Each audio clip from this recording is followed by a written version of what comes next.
Hola, ¿qué tal? ¿Cómo les va? Yo soy Alejandro Galeano, docente a cargo de Historia Mundial, y esta es la segunda de las tres clases que preparé sobre los ciclos económicos del siglo XX. En este caso, para simplificar un poco la explicación, me voy a concentrar en las economías desarrolladas del bloque capitalista, es decir, Estados Unidos, Europa Occidental y Japón.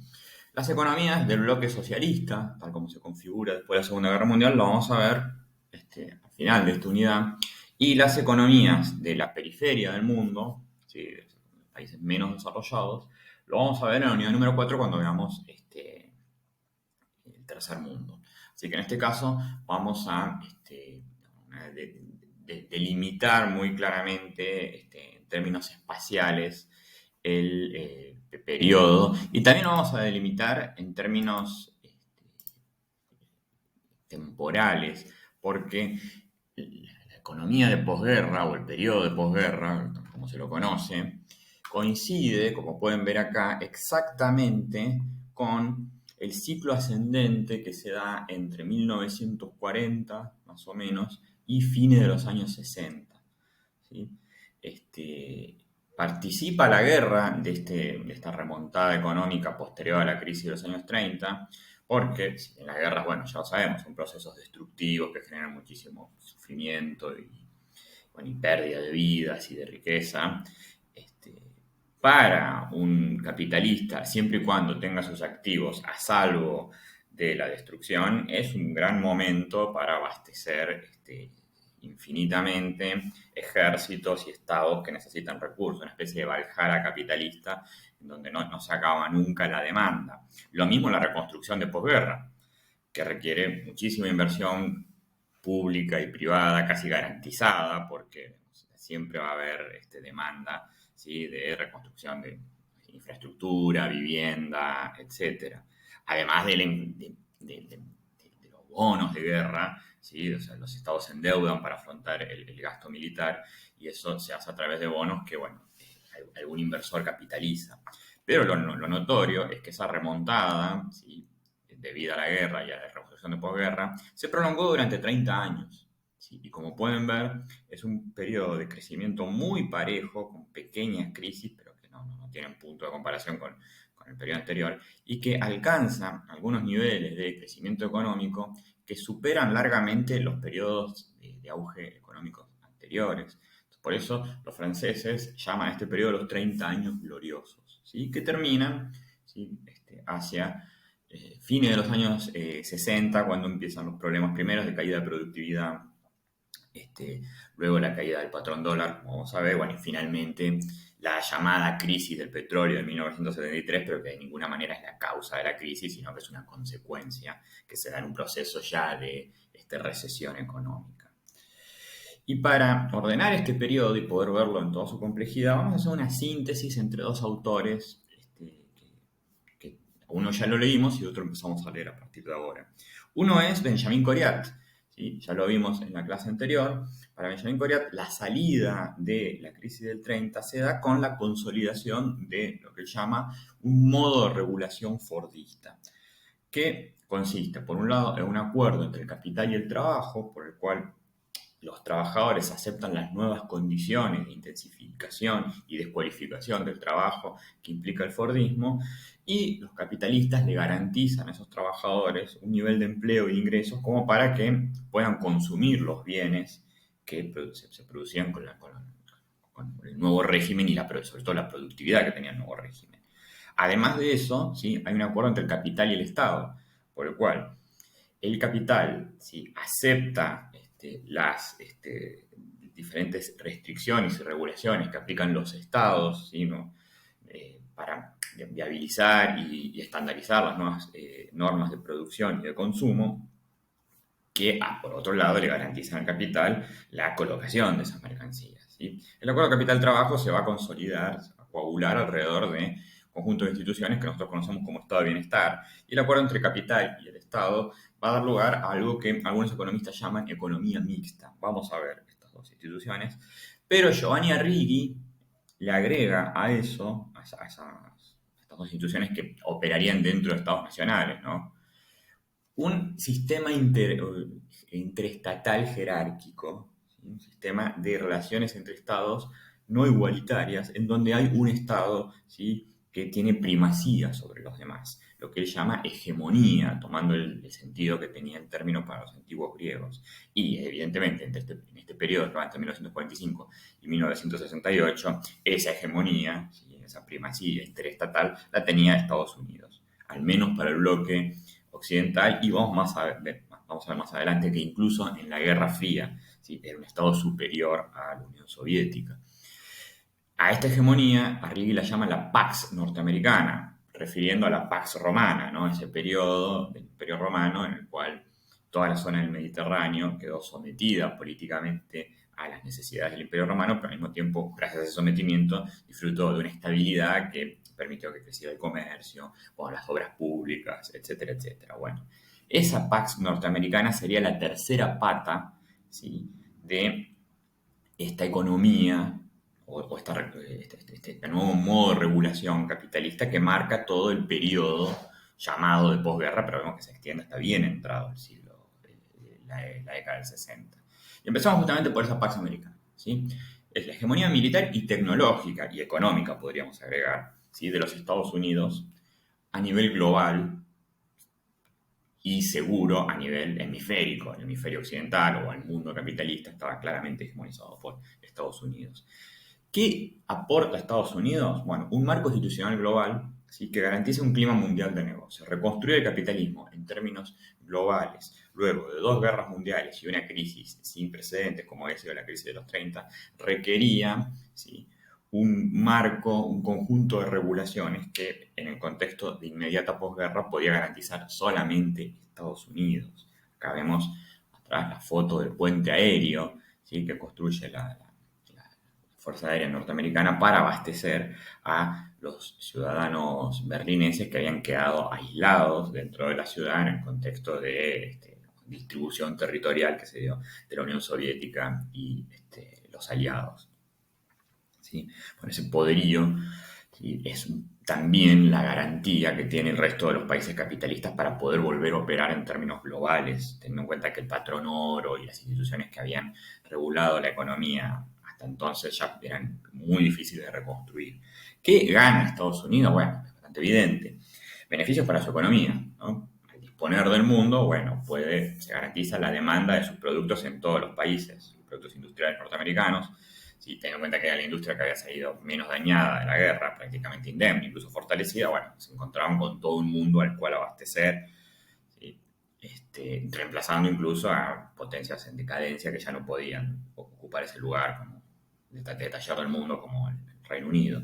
Al mismo tiempo dispone de todas las materias primas de la periferia, esencialmente o fundamentalmente aquellas que hacían el nuevo modo de regulación, ¿sí?, sobre todo el petróleo, que para un régimen de consumo masivo y bienes de consumo durables como el automóvil, ¿sí?, tenía como condición que justamente la energía fuera accesible. Entonces, la presión norteamericana sobre los países exportadores de petróleo garantizaban que el petróleo tuviera precios bajos, ¿sí?, garantizados, ¿sí?, o sea, como condición, ¿sí?, los países árabes y también Venezuela e Irán, ¿sí?, tuvieron que someterse, a veces por la fuerza. En el caso de Irán, bueno, Estados Unidos propició un golpe de Estado, a veces por connivencia, por cooptación, como pasó con Arabia Saudita. Esto lo vamos a ver cuando veamos el tercer mundo. Y bueno, al mismo tiempo Estados Unidos podía colocar su capital excedente en todos aquellos países que requirieran inversiones directas. Entonces, bueno, desde entonces firmas norteamericanas van a empezar a operar en todo el mundo, y extraer ganancias también de esas condiciones. Dentro de Estados Unidos se va a constituir, por esta hegemonía que es simultáneamente militar y económica, un entretejido de intereses estatales y privados que el presidente Eisenhower en su discurso de despedida va a llamar complejo industrial militar. Esto tiene su origen en los años 30, cuando Roosevelt decide asentar en la costa oeste de los Estados Unidos el proyecto Manhattan para la construcción de la bomba atómica. Eso requirió la cooperación de empresas privadas que abastecían al ejército, científicos que trabajaban en las universidades de la zona, muchos directamente para el Estado, y el Departamento de Estado norteamericano. Esta interacción se tonifica, se fortalece durante la Segunda Guerra Mundial y se mantiene hasta el punto que muchos empleados del Departamento de Estado o del Pentágono de Estados Unidos, ¿sí?, cuando se retiraban de la función pública, eran empleados como asesores de las empresas privadas que abastecían al Departamento de Estado y a las Fuerzas Armadas norteamericanas. De la misma manera que muchos de los nuevos funcionarios del Departamento de Estado o del Pentágono de Estados Unidos, ¿sí?, eran reclutados entre ex gerentes, ¿sí?, de las empresas que abastecían. Entonces, prácticamente de los dos lados del mostrador había la misma gente, había un grado de connivencia muy grande, ¿sí?, que le permitía al mismo tiempo a estas empresas influir directamente en la política exterior norteamericana de acuerdo a sus necesidades. Es decir, necesito petróleo o tal materia prima, ¿sí?, como empresa tengo la capacidad de sugerirle al Departamento de Estado norteamericano que iniciara acciones allí, ¿sí? Este sistema, que es algo que se constituyó de hecho, y de hecho Eisenhower lo critica.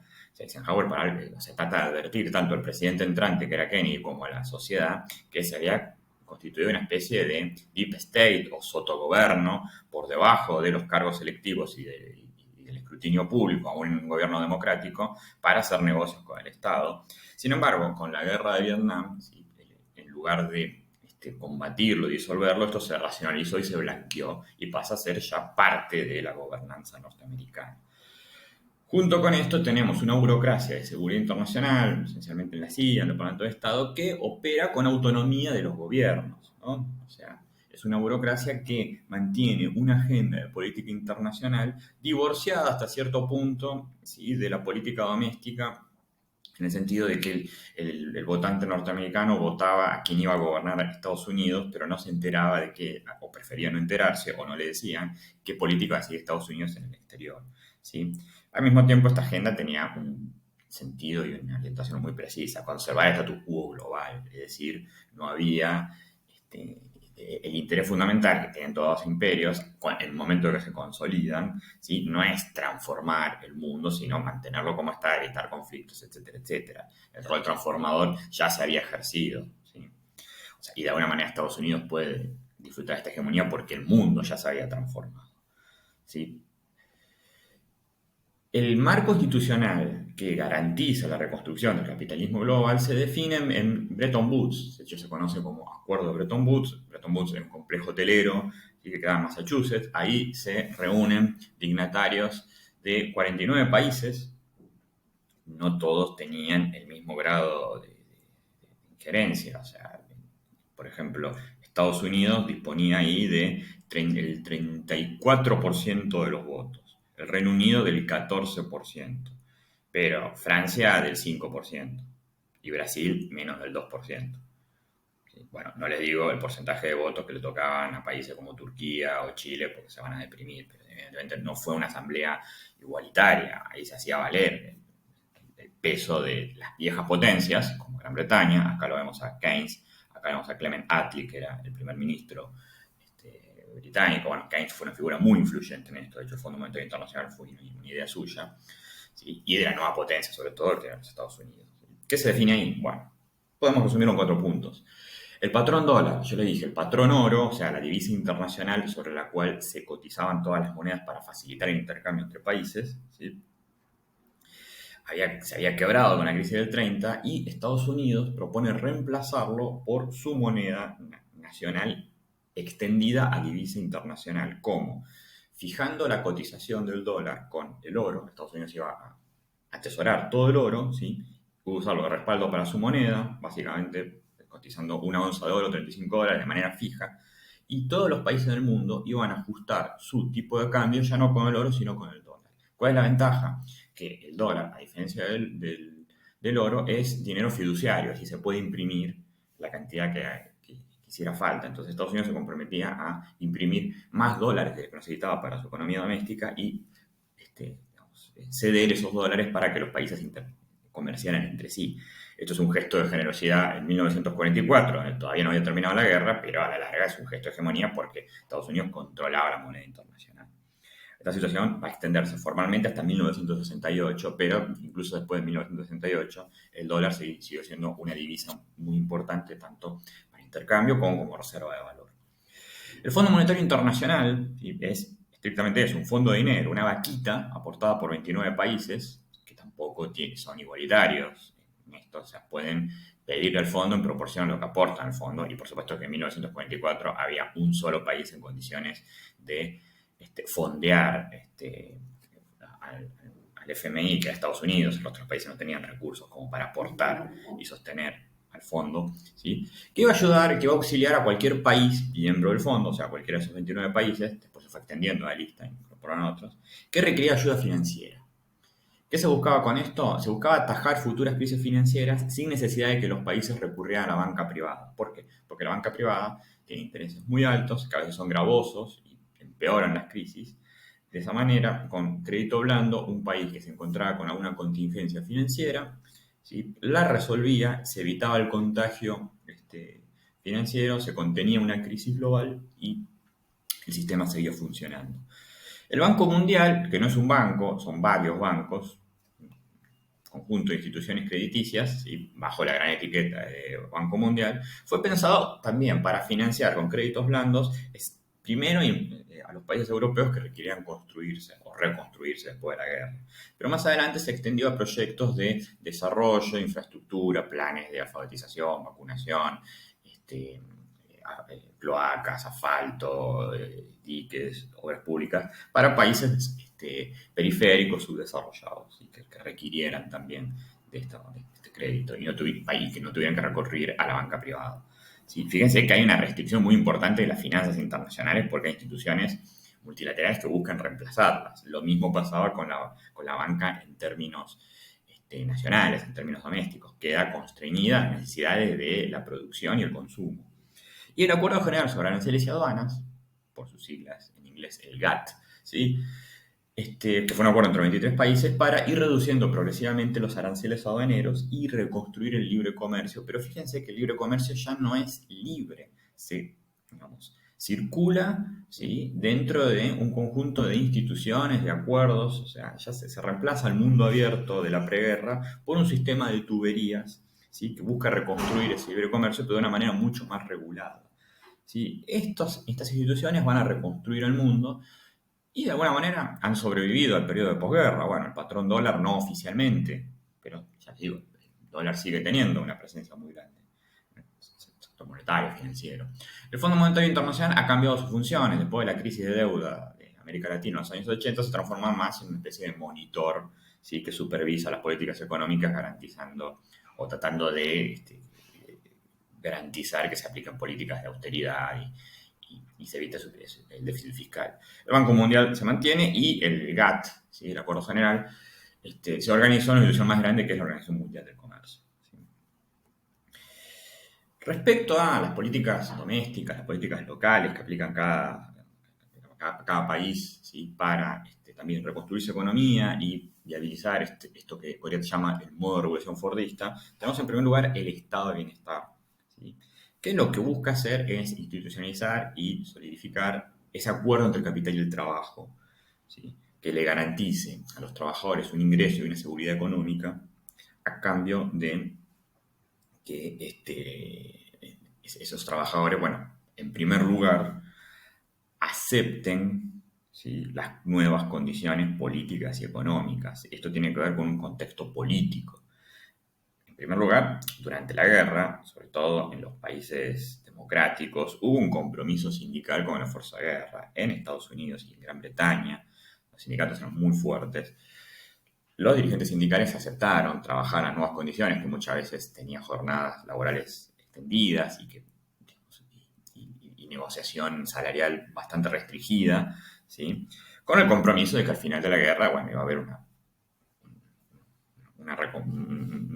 recompensa social por eso, ¿sí?, que ese sacrificio de los trabajadores iba a ser honrado por los estados. Al mismo tiempo, durante la guerra, los estados tuvieron más injerencia sobre la economía, planificándola, ¿sí?, y parte de esas instituciones, ahora vamos a ver varias según el país, ¿sí?, incorporaron a los trabajadores y la necesidad de mantener el pleno empleo y salarios altos, ¿sí?, como parte de las metas económicas. Ya no quedaba librado a las fuerzas del mercado.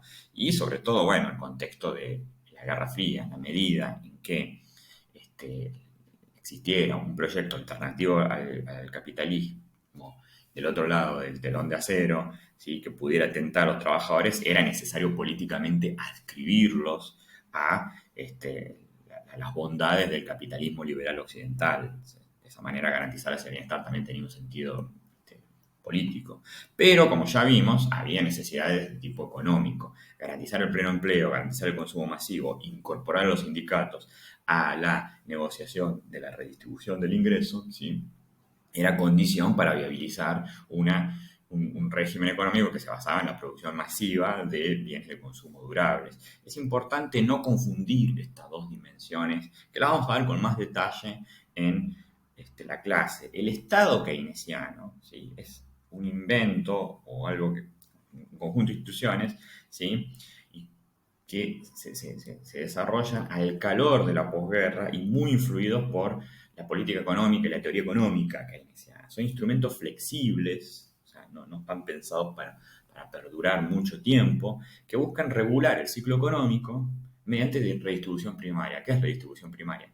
Garantizar que en el propio proceso productivo, ¿sí? El trabajo reciba, ¿sí? Tenga un retorno más o menos proporcional a las necesidades de consumo que tiene, para evitar la disparidad de ingresos que se había dado en los años 20, por ejemplo. Esto se logra con herramientas que vamos a ver con más detalle en clase, pero bueno, hay impuestos directos progresivos, es decir, impuestos que se cobran en relación al ingreso o la riqueza que tiene una familia o un individuo, y eso garantiza una redistribución interclases. ¿Por qué? Porque cuanto más tenés, más pagás. Y eso que se le recauda esencialmente a las personas que más tienen, luego financia servicios públicos, transferencias específicas, sistema de seguridad social, seguro de desempleo, jubilación, pensión, etcétera, y asignaciones salariales que buscaban fortalecer y complementar el salario por afuera. Por afuera, digo, por afuera de la remuneración específica que recibe un trabajador por la cantidad de horas trabajadas o por la productividad. Esto varía de país en país, ahora lo vamos a ver. ¿Sí? Y al mismo tiempo hay transferencias generales, es decir, bienes y servicios subsidiados para todo el mundo, transporte, servicios públicos, educación, salud, que garantizan que el salario, ¿no?, quede resguardado para directamente el consumo, o sea, de mercancías, que el trabajador no tenga que gastar mucho en transporte, en salud y en educación, de manera de que su capacidad de consumo que se vea incrementada, ¿sí? Junto con esto hay impuestos directos, indirectos regresivos, el impuesto a valor agregado, por ejemplo, que lo paga todo el mundo y que también contribuye a fondear al Estado, ¿sí? Entonces, fíjense que son instituciones estrictamente económicas que están pensadas para la realización y la reproducción del sistema capitalista.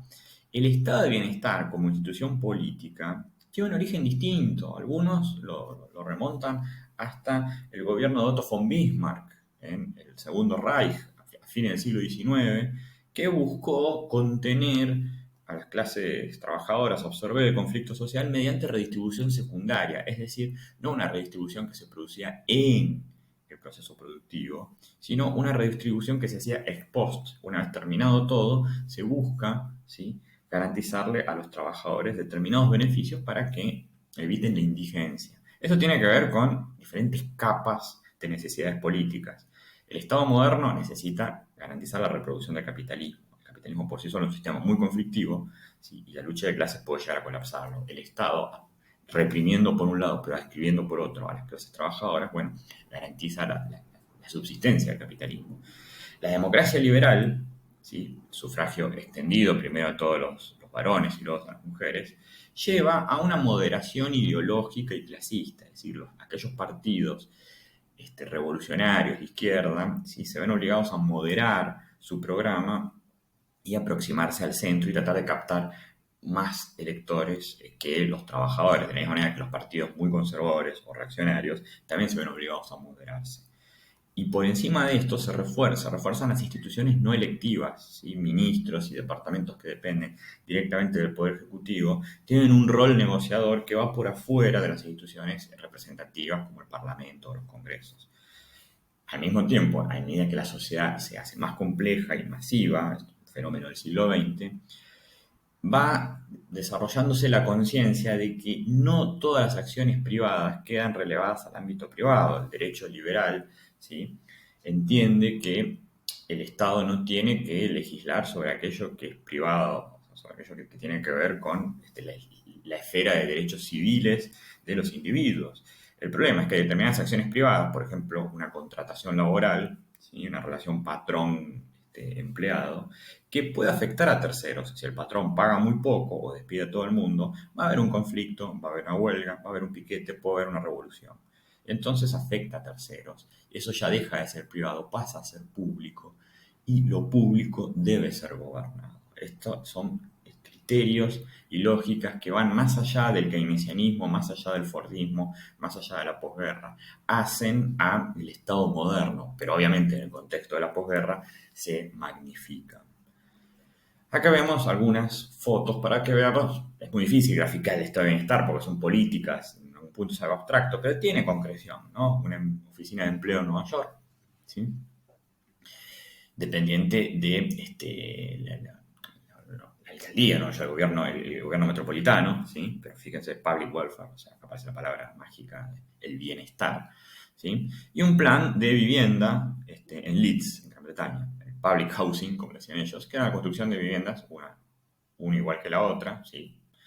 Que se alquilaban a precios muy bajos, congelados a los trabajadores. No se vendían ni se adjudicaban. Esto recién va a pasar con Margaret Thatcher. Margaret Thatcher le va a dar la propiedad de estas casas en cuotas a los que la estaban habitando si estaban interesados en habitarlas, si no pasaban el mercado inmobiliario. El estado de bienestar británico las alquilaba. Bueno, y vemos que de todas las personas que vienen acá, una sola tiene auto o recibe una visita. Bueno, acá vemos a los chicos jugando en la calle adoquinada, ¿sí? Para que entendamos que esto no es un fenómeno privativo de la posguerra, acá tenemos un ejemplo anterior, el Karl Marx Roof, ¿sí? El patio Karl Marx sería la traducción en alemán, que había construido el gobierno socialdemócrata vienés, la capital de Austria, en los años 20, no, los años 30. Y que también era un plan de vivienda, fíjense que el diseño es más moderno, no son esos bodoques cuadrados que se acostumbraban a la posguerra, ¿sí? Incluía servicios de odontología gratuito para todos los que vivieran aquí, pensado para la clase trabajadora, ¿sí? Bueno, y esto durante los conflictos con el fascismo austríaco, el otro fascismo, fue también un frente de batalla, ¿sí? O sea, aquí se libraron, en algunos casos, enfrentamientos armados entre socialdemócratas austríacos que estaban a la izquierda de la socialdemocracia europea y fascistas austríacos, ¿sí? Bueno, Dollfuss, etcétera. Entonces vemos que son políticas en algún punto previas a Keynes. No hizo falta que viniera Keynes para que esto empezara a existir, pero Keynes le da una teoría macroeconómica para encuadrarlo, ¿sí? Y pasamos a la economía mixta, ¿sí? ¿Por qué economía mixta? Esto tiene que ver con lo que ya hablamos como el acuerdo capital-Estado, ¿sí? Capital, las empresas privadas en el contexto de la posguerra y bajo el régimen de regulación fordista requieren una estabilidad y un consumo masivo que les puede garantizar el Estado a cambio de un conjunto de regulaciones y restricciones fuertes que podemos sintetizar o esquematizar en 4 puntos. Nacionalizaciones, ¿sí? En algunos casos, sin poner en cuestión la propiedad privada como derecho natural, basal de la jurisdicción, o sea, no era un intento de avanzar hacia el socialismo. Algunas empresas, ya sea porque eran estratégicas y el Estado quería tener más control sobre ellas, ya sea porque eran poco rentables y el capital privado no estaba interesado en invertir, puede ser, no sé, un dique, una represa, porque no va a dar beneficios inmediatos, ¿sí? Se hacía, o sea, el Estado pasaba a ser el titular pleno, ¿sí? La empresa era estatal, o en muchos casos pasaba a ser un monopolio mixto, es decir, el Estado era socio obligado de la empresa que quisiera gestionar. Si se trataba de un monopolio natural, como puede ser, no sé, el petróleo o el tendido de líneas telefónicas, ¿sí? Podía ser también regulado, es decir, el Estado no era partícipe de las decisiones de inversión ni de los beneficios, pero sí ponía condiciones muy, muy precisas sobre cuánto se debía invertir, qué tarifas cobrar, etc. ¿Sí? Planificación, ¿sí? No confundir con la planificación centralizada soviética, en este caso en la coordinación entre el Estado y empresas, ¿sí? Que una vez más disponían de la propiedad plena de su capital y de la garantía, o sea, disponibilidad plena sobre los beneficios de ese capital. No se ponía en cuestión esto, el derecho a la propiedad y el derecho a acceso a las ganancias, no. ¿Sí? Pero sí se buscaba que para cuestiones como desarrollo tecnológico, obras públicas, acceso a determinados créditos, el Estado coordinara, pusiera patrones, metas para esa inversión pública. Esto empieza con el Plan Marshall, ¿no? Ese mega préstamo que le extiende Estados Unidos a los países europeos fue administrado por los estados y las empresas que requirieran reconstruirse y quisieran acceder a ese dinero tenían que cumplir determinados requisitos. Entonces ya con el Plan Marshall comienza esta planificación capitalista. Keynesianismo, bueno, lo vimos aquí, ¿no?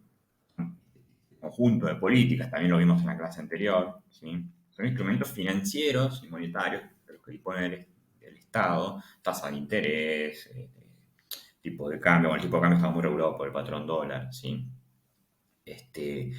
Déficit fiscal o nivel de gasto público que hacía al funcionamiento general de la economía y que garantizaba una distribución primaria del ingreso, como ya expliqué, una distribución que se da dentro del proceso productivo.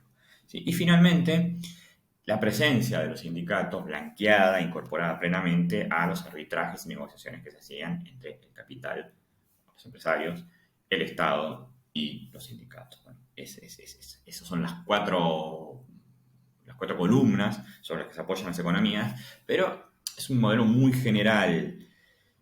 En aras de darles un detalle un poco más preciso de los diferentes modelos económicos que aplicaron los principales países capitalistas de la época, hice este cuadro, ¿sí?, muy esquemático, en donde tomé esos cuatro elementos característicos de las economías mixtas: nacionalización, planificación, keynesianismo y incorporación de sindicatos, ¿sí?, para ver cómo funcionaron al menos en estos 6 países. Empezamos por Francia, ¿sí? Francia va a nacionalizar las empresas, tenía una larga tradición estatista, que uno podría remontar al absolutismo del Luis XIV, pero se mantiene más adelante con el bonapartismo, donde bueno, el Estado era un poco capitán de la gestión económica, ¿sí? Y lo complementó, obviamente, con políticas de planificación bastante estrechas, ¿sí? Se nacionalizaron, bueno, esencialmente las empresas de energía, financieras, la industria más grande, pero se le dio a esas empresas nacionalizadas un grado de autonomía, es decir, no estaban dirigidas directamente por los gobiernos, sino que tenían un administrador, un director, un gerente que operaba como si fuera privada en algún punto, ¿sí? Junto con eso se aplicaron planes bastante ambiciosos, teniendo en cuenta que el principal plan que se va a desarrollar fue un fracaso y aspiraba a una condición que no se va a dar, que es el Plan Monnet, diseñado por Jean Monnet, que especulaba con la posibilidad de quedarse con toda la región minera alemana. De esa manera Francia va a disponer de muchísimas minas carboníferas y metalíferas que le iban a permitir, ¿sí?, desarrollar una industria muy poderosa. Bueno, esto no pasa. Finalmente el ordenamiento territorial europeo le deja dentro del territorio de Alemania Occidental a esas minas, y eso va a llevar a la creación de otra institución, ¿sí?, que es la Comunidad Económica Europea. Ahora vamos a ver un poco esa historia. Pero desde el Plan Monnet en adelante, ¿sí?, se diseñaron sucesivos planes que tenían un grado de flexibilidad para lo que eran salarios y precios, es decir, para ser inflacionarios, pero que buscaban coordinar, ¿sí?, la inversión privada. Se van a aplicar políticas keynesianas, sobre todo a partir de los años 60, el gobierno de Charles de Gaulle, ¿sí?, con la ventaja de que los sindicatos franceses, que estaban muy divididos, ¿sí?, no tenían una central muy poderosa, eran más débiles de lo que pasaba en otros países como Gran Bretaña. En Gran Bretaña los sindicatos eran tan fuertes que estaban representados por un partido mayoritario como el Partido Laborista.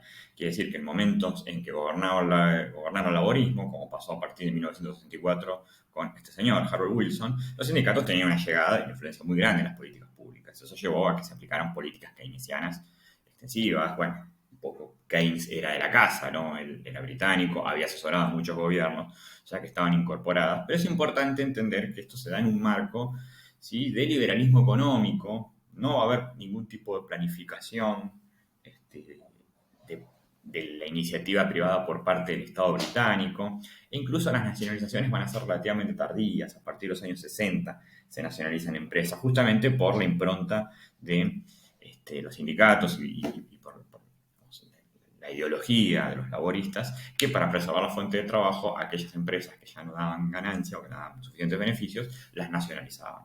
Hay que entender también que el Reino Unido fue la economía desarrollada que menos se modernizó. De alguna manera se estancó el Reino Unido en este periodo, no participa del crecimiento del que se disfrutaban el resto de las economías. Todo lo contrario, Italia, que era uno de los países más pobres de Europa, ¿sí? Y que va a tener, justamente por la aplicación de estas políticas, un crecimiento sorprendente, se habla incluso de un milagro italiano. No va a haber nacionalizaciones, ¿sí? Se prefirió preservar una institución fascista, el Instituto per la Reconstruzione Industriale, ¿sí? Que proporcionaba liquidez a las empresas sin necesidad de planificar. Se le dio financiamiento, perdón, sin necesidad de nacionalizar. Se le dio financiamiento y se le dio en coordenadas generales, ¿sí? Hubo una planificación, especialmente por iniciativa de este señor, Ugo La Malfa, que es considerado de alguna manera el padre del milagro italiano, que aplicó políticas expansivas del consumo durante todo su mandato y permitió que la industria italiana dispusiera de un mercado interno muy nutrido que sirviera de plataforma para más adelante la proyección de algunas de esas firmas ya como exportadoras internacionales, bueno, Fiat, Olivetti, ¿sí? Todo esto complementado con, bueno, negociación con un sindicalismo también bastante fuerte e influyente. Alemania, bueno, es un caso todavía más exponencial. El milagro alemán ya forma parte de los libros de historia. Sobre todo teniendo en cuenta el punto de partida tan bajo de Alemania en 1945, que había quedado destruida materialmente, dividida territorialmente y quebrada política y moralmente. Aunque hay que entender que, a diferencia de Italia, Alemania antes de la guerra era un país rico. Sí, y si bien parte de esa riqueza fue destruida por la guerra, otra parte de la riqueza que tenía que ver con el capital humano, no del todo, quedaban los técnicos, quedaba la mano de obra calificada, etc. ¿Sí? Por eso se va a llevar adelante un plan, o mejor dicho, un modelo, ¿sí?, de desarrollo económico capitaneado por este señor, Ludwig Erhard, que fue canciller, el canciller sería el primer ministro. El presidente de la reconstrucción alemana es Konrad Adenauer, que fue una persona que se dedicó esencialmente a reconstruir el Estado y las relaciones internacionales. Para la política interior, ¿sí?, Ludwig Erhard, ¿sí?, fue la persona que de alguna manera diseñó un sistema de reconstrucción y crecimiento económico prescindiendo de intervenciones estatales directas. ¿Por qué? Y porque Alemania venía de una experiencia como el nazismo y tenía pegado a su frontera otra experiencia como el comunismo. Entonces cualquier intento de intervención estatal fuerte iba a generar algunas suspicacias que prefirieron evitar. Por eso la planificación va a ser empresaria, van a ser las grandes empresas alemanas, BAF, Thyssen, Bayer, etc., Siemens, las que van a presentarle al gobierno un plan de desarrollo, inversión, empleo a mediano plazo, a veces a largo plazo, y el gobierno lo va a financiar, ¿sí? No se aplicaron políticas keynesianas hasta los años 60, ya con cierto aflojamiento de las tensiones políticas. No se aplicaron nacionalizaciones en los años 60, justamente quizás por esta alergia antiestatal que tenía Alemania después de la situación que había atravesado, la memoria histórica, cierta culpa también. Sí, se desarrollaron sindicatos fuertes, que bueno, también desarrollaron sus negociaciones en el entorno de grandes empresas que tenían al Estado como garante y supervisor, pero no como planificador ni interventor directo. También es particular el modelo de reconstrucción que aplica este país, que también tuvo una reconstrucción, entre comillas, milagrosa. Japón, o sea, le revolvieron 2 bombas atómicas, perdió su soberanía hasta los años 50 y sin embargo logró desarrollarse, también prescindiendo de nacionalizaciones, ¿sí?, prescindiendo del keynesianismo. Ahora vamos a ver en detalle el modelo japonés porque es muy particular. Los sindicatos eran empresarios. La planificación, una vez más, era una coordinación que se desarrollaba desde el Estado. Este señor, Tayato Ikeda, ¿sí?, el tecnócrata que construye de alguna manera este modelo, que lo que buscaba era generar un ecosistema para que las grandes firmas japonesas Toyota, Mitsubishi, Fuji, etcétera, pudieran planificar, incorporar y redistribuir el ingreso. Ahora vamos a ver en detalle esto que se conoció más adelante como toyotismo. Y cerramos con Estados Unidos, el país que quizás menos necesitaba este tipo de políticas porque no necesitaba reconstruir nada, pero que siente el peso de la desigualdad social a partir de los años 60, la presidencia de Kennedy y sobre todo la de su sucesor y su vicepresidente Lyndon Johnson, intentó llevar adelante esencialmente políticas keynesianas, no hubo nacionalizaciones. El credo liberal norteamericano era muy fuerte. Sí hubo planificación, pero esa planificación se dio esencialmente, y como ya vimos, por la necesaria coordinación del complejo industrial militar en el contexto de la guerra de Vietnam. Y esa es la tragedia de Johnson, que su proyecto de construcción de un estado de bienestar tuvo que convivir con una guerra que consumió muchísimos recursos, como la guerra de Vietnam, y eso de alguna manera limitó la experiencia con el fin de la guerra de Vietnam. También llega el fin de este tipo de políticas y una recesión larga en Estados Unidos a partir de mediados de los 70, y que le dio al keynesianismo norteamericano una impronta más militar que otra cosa. Estos fueron los diferentes modelos, los diferentes matices, las 50 sombras de las economías mixtas capitalistas, ¿sí? Les debo dos historias cortitas y ya para cerrar esta clase les dije que el Plan Monnet, o sea, la primera planificación que intenta Francia en posguerra, contaba con quedarse con parte del territorio alemán. Bueno, eso no se da, Alemania es reconstruida, Alemania Occidental, las dos Alemanias, son reconstruidas tratando de preservar la mayor parte de su territorio, ¿sí? Y eso obliga un, a una mayor coordinación e intercambio entre dos países que eran enemigos históricos, como Alemania y Francia. En 1951 se va a crear la Comunidad del Carbón y el Acero, que tenía al principio como únicos miembros Alemania y Francia, para justamente facilitar y regularizar el intercambio de carbón y acero entre sus principales productores por un lado y demandantes por el otro, porque eran las dos economías que requerían ese insumo, ¿sí? Pero esto va a ser un éxito y más adelante se van a integrar otros países, Italia, Holanda, Bélgica, Luxemburgo, ¿sí? Hasta terminar constituyendo la Comunidad Europea del Carbón y el Acero, que a partir de fin de los años 50 va a empezar a incorporar otros bienes, ¿sí? Con el Tratado de Roma ya se habla de una comunidad económica europea, y otros países. Incluso a fines de los años 60, ¿sí? Se van a incorporar países como Grecia, España y Portugal, que no solamente eran, lo vemos acá en azul, ¿no? Grecia, España y Portugal, los más pobres de Europa Occidental, sino que o sea, también salían un poco del consenso democrático de Europa Occidental. España y Portugal tenían dictaduras que venían de la preguerra, como la de Franco y Salazar, y Grecia, de los años 60, también tenía un gobierno militar que tomó el poder un poco para evitar la conflictividad social que había generado la movilización comunista durante la resistencia y los problemas económicos que tenía Grecia, ¿sí? En 1968, o sea, un año después de que se incorporan estos países y ya empieza a tomar forma un tipo de comunidad económica más europea que antes, que se limitaba a estos países que vamos en verde, ¿no? A los dos fundadores, Alemania y Francia, y bueno, los que se sumaron más adelante, que fíjense que está también muy delimitado geográficamente. Bueno, Suiza siempre queda fuera de estas cosas porque tiene un régimen bancario particular.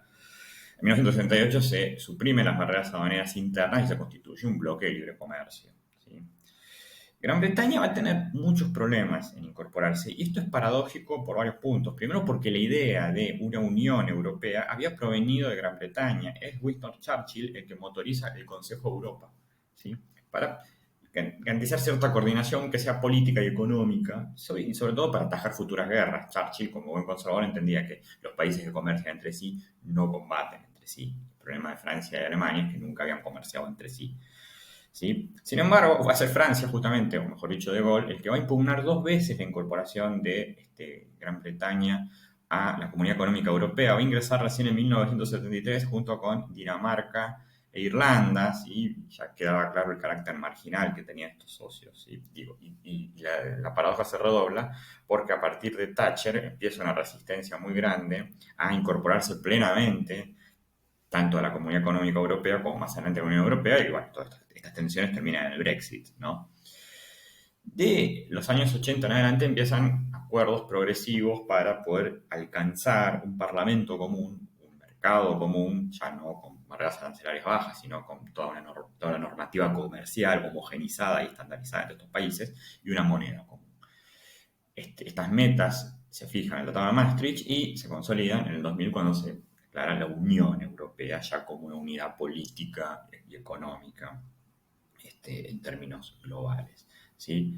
Otra historia, ¿sí?, es la de Japón. Ya dije, sus particularidades son políticas y económicas. Japón hasta 1951 no recuperó su soberanía. Era una especie de protectorado norteamericano. Incluso después de 1951 quedó inhibida de desarrollos tecnológicos militares o desarrollaba una fuerza armada, ¿sí?, bajo una especie de tutela y protección que le garantizaba a Estados Unidos. Junto con eso se reconstruyó un sistema político. La monarquía se mantuvo, a diferencia de Italia, que junto con la derrota perdió su sistema político. El imperio, el emperador se mantuvo, era demasiado importante para garantizar la legitimidad política en Japón. Y los especialistas del Departamento de Estado tuvieron que convencer a MacArthur que quería dar una patada al emperador y poner una república japonesa. No, mejor mantenerlo como garante. China comunista está demasiado cerca. Y junto con eso una democracia formal. ¿Por qué se habla de una democracia formal? Porque si bien había un parlamento, había partidos políticos, ¿sí?, prácticamente siempre gobernaba el mismo partido, el Partido Liberal Democrático, de manera que, un poco como pasaba en México, ¿sí?, era un sistema multipartidista que de hecho funcionaba como un sistema unipartidista, ¿sí?, pero que estaba compensado por un conjunto de poder y de prerrogativas que pasaban por afuera del Parlamento y de los partidos políticos y que tenían que ver con las corporaciones. Muchas de estas corporaciones, ¿sí?, tenían raíces en las viejas dinastías samuráis, ¿sí?, pero quedaron desmilitarizadas de hecho, ¿sí?, por la derrota económica y se reconvirtieron, o mejor dicho, digamos, se escoraron hacia un costado económico que siempre han tenido. ¿Y cuáles son? Mitsubishi, Mitsui, Sumitomo, Fuji, Dawai, ¿no? O sea, estas familias que disponían de empresas más o menos monopólicas, ¿sí?, muy próximas al Estado, que contaban con cierta anuencia del Estado, para llevar adelante, también desplegarse económicamente, pero de una manera muy paternalista. Y esto va a darle a Japón sus dos particularidades. Primero, que logró montar un sistema de seguridad social sin estado de bienestar. Los trabajadores, todos los trabajadores japoneses estaban obligados a abrirse una cuenta de ahorro en un banco privado para depositar ahí sus ahorros de manera regular y hacerse de un fondo jubilatorio. Esto le daba a los bancos japoneses una liquidez y unas operaciones extraordinarias, de un montón de plata, ¿sí?, solamente por esta obligación, porque era compulsivo tener una cuenta. El Estado, ¿sí?, que le había dado este beneficio a los bancos, se los cobraba, por otro lado, pidiéndole a esos bancos que financiaran a tasas amigables, ¿sí?, tanto las obras públicas del propio Estado como a la industria. Entonces, la industria japonesa ya partía con el problema del financiamiento resuelto. Al mismo tiempo, ¿sí?, y esto es una extensión, un poco como pasa con Fordismo, ¿sí?, que es, por un lado, una modalidad que aplicó una empresa específica, Ford, pero que nos sirve para entender toda una economía, ¿sí?, las modificaciones que va a hacer Toyota, ¿sí?, en su interior, sobre todo en los años 50, con el ingreso de Taiichi Ohno, un ingeniero, ¿sí?, que va a reorganizar la producción en las condiciones de restricciones en las que operaba Japón en los años 50, con el país destruido, ¿sí?, maniatado geopolíticamente por Estados Unidos, pero que más adelante van a resultar sumamente eficaces y hasta el punto de superar en productividad a la industria occidental. Consistía, bueno, no producir a lo Ford, es decir, no producir miles de autos todos iguales, sino hacer series cortas. Eso le permitía diferenciarlos. Ford tenía una frase famosa que es: usted puede elegir el color de su auto Ford siempre y cuando sea negro. ¿Por qué? Porque la producción en masa implicaba también homogeneizar el color. Toyota no, como no producía muchas sea, muchas unidades en series largas, sino series cortas, pocas unidades, podía diferenciar una serie de otra y diversificar la oferta. Esto va a ser muy importante la medida en que a partir de los años 60, cuando el nivel de ingreso mejora y el consumidor se pone un poco más demandante y sofisticado y quiere elegir algunas particularidades de el bien que se compra. Ya no todo el mundo quería comprarse el mismo televisor cuadrado con caja de madera, el mismo auto negro, etcétera, etcétera. El just in time, ¿en qué consistía? En manejarse con los insumos mínimos, no tener depósito, no tener existencias, porque eso implica un costo, tanto un costo operativo, porque son galpones y camiones que hay que pagar, como un costo de lucro cesante, porque hasta que no usas eso que tenés depositado es un costo, no una ganancia, o sea, lo pagaste pero todavía no lo estás usando. Y en términos ya, más allá de los insumos operativos, y resolver los problemas sobre la marcha. O sea, hay una especie de semáforo arriba de cada islote de trabajo de Toyota. Si hay un problema, se prende una luz, inmediatamente van los técnicos, lo resuelven y listo. ¿Sí? No se para la producción. Los sindicatos van por empresa, con esto evitas la negociación nacional, la paritaria. ¿Sí? Esto también implicaba un régimen particular, un régimen salarial particular. ¿Sí? El empleo era vitalicio. Se esperaba que un empleado entrara muy joven, 16 años, y que hiciera toda su carrera y que se formara incluso dentro de la empresa. O sea, la empresa acá también fungía como colegio técnico y eventualmente como universidad. Los aumentos salariales eran por productividad, ¿sí? Lo cual estimulaba y buscaba generar cierto ciclo virtuoso entre aumentos de productividad que beneficiaban a la empresa, ¿sí? Y remuneraciones que estimulaban al trabajador, pero que al mismo tiempo le dieran la capacidad de consumir eso que había producido. Y las empresas, en lugar de tratar de producir todo dentro de la propia firma, como hacía Ford, se hacía cargo desde el vidrio hasta fracasó su proyecto de fabricar neumáticos, pero hubiera querido Ford porque él no quería proveerse de nada por afuera de la firma. Acá no, se busca segmentar al máximo la provisión de insumos, ¿sí? De manera que alrededor de las grandes firmas como Mitsubishi, Mitsui, Toyota, haya una constelación de pymes, de empresas pequeñas que proveen, ¿sí? De esos insumos y de esos repuestos a la empresa. El compromiso acá, que también es totalmente Zaibatsu, o sea, totalmente paternalista, ¿sí? Es que la firma grande mantenga el contrato, o sea, que no le rescinda el contrato a la pequeña empresa y se busque otra más barata. Por eso es muy difícil extrapolar este tipo de funcionamiento a Occidente. Generalmente redunda en precariedad, mientras que en Japón hasta los años 90 permitió un nivel de productividad y de eficiencia superior. A partir de los años 70, a Japón le sobra capital debido a su crecimiento, empieza a invertir en el sudeste asiático y en 1997 sufre, como el resto del sudeste asiático, la crisis del 97, la crisis del sudeste asiático, como se conoció, pero a diferencia del resto de los países del sudeste asiático, nunca más se recuperó todavía, o por lo menos, al menos hoy, no ha recuperado la tasa de crecimiento que había tenido hasta ese momento, especialmente en los años 80, donde era un modelo de capitalismo internacional. Cerramos con 4 imágenes para ver este nuevo modelo de vida y de capitalismo. Acá vemos al escarabajo, el auto de Volkswagen, pensado para que lo pueda adquirir un trabajador. Ya tenemos el estilo de vida, ¿no? El trabajador que luego de trabajar duramente en la planta de Volkswagen se tomaba un domingo de picnic con la familia, ¿sí? Y el Volkswagen atrás. Acá vemos la foto que se sacó en la firma a propósito del 1.000.000 de unidades producidas, ¿sí? El modelo norteamericano, con un auto más grande, ¿sí? También más espacio, autopistas, suburbios, petróleo barato. Por supuesto que cuando suba el precio del petróleo a partir de 1973, estos autos se van a transformar en una condena porque consumían muchísimo, pero en los años prósperos, el estilo americano de vida, una casa en los suburbios y un auto grande. Y el modelo italiano, ¿sí? La Ciambretta, la motito, que también estaba pensada para la familia y que también era la pauta del bienestar que se logró en los países desarrollados en el periodo de posguerra. Bueno, así cerramos esta segunda clase.